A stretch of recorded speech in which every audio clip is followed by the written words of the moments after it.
ardayda wax ka barata dugsiga sare ee Sheekh Bashiir ee magaalada Burco ayaa maanta soo qaban qaabiyay xaflad ay ku soo bandhigay waxyaabaha ay barteen inta dhiganayaan dugsiga Sheekh Bashiir ee magaalada Burco iyagoo ugu talagalay xafladani inay ku dhiirigeliyaan ardayda wax ka barata dugsiga Sheekh Bashiir ee magaalada Burco waxaana ugu horeyntii xafladaasi ka hadlay calimaadii oo ka socday shirkadda isgaarsiinta ee Telesom ku dheeraaday dhiirigelinta iyo wax sheegida ardayda wax ka barata dugsiga Sheekh Bashiir ee magaalada Burco la dardaarmay inay ka waantoobaan qabyaaladda iyo waxyaabaha la mid ah sina wataan wax markii researchka aanu analyze gareynay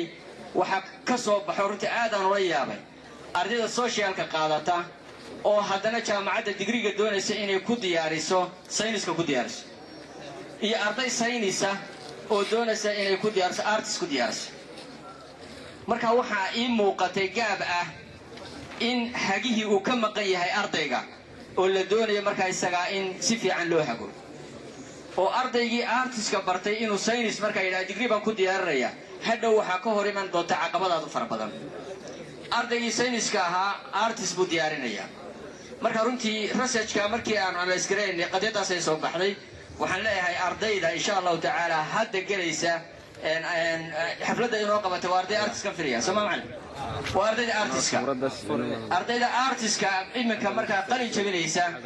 bal isku day fiilka aad doonaysid inaad gashid wixii aad soo bartay insha Allah taala inuu noqdo dhaga kale sagoo halkaasi ka hadlay maamulaha dugsiga Sheekh Bashiir jaamac isaguna ku dheeraaday ahmiyadda iyo qiimaha ay leedahay soo bandhigida waxyaabaha ay ka barteen dugsigan inay ardaydu sidan si la mid ardayda kalena ay kala qayb qaadato ay soo bandhigaan waxyaabaha ay ka barteen dugsigan tartankaas wuxuu ahaa dugsiga Geer ee sare ayaanu la tartamay oo fasalada labaad ayaa la tartamay halka waanu kaga guulaysanay gudoomiye waanu kaga guulaysanay oo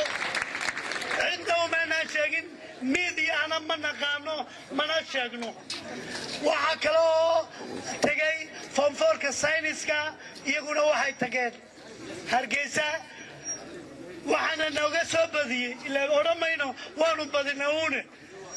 hal dibico aanu galawayno waqtigu naga dhacay ugu dambeyntii waxa halkaasi ka hadlay duqa degmada Burco al-Ustaad Maxamed Muraad oo ku dheeraaday ahmiyadda iyo qiimaha ay leedahay inay ardaydu soo bandhigaan waxyaabaha ay ka bartaan dugsiyada waxaana kamid ah hadaladiisii sida tani Bashiir oo saaka Maxamed Ali ka badiyay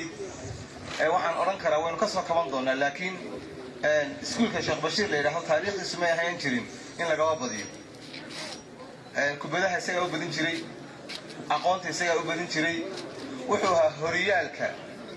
iskuulada markii aynu Soomaaliya la isku keenay oran jiray naga koonfurta iskuulada la taabtaabuha si kastaba ha ahaatee xafladan ayaa noqonaysa mid wax badan ka tari doonta dhinaca waxbarashada ee dugsiga Sheekh Bashiir ee magaalada Burco waa Maxamed Ali Axmed Maxamed Kaabe Bulsha TV Burco.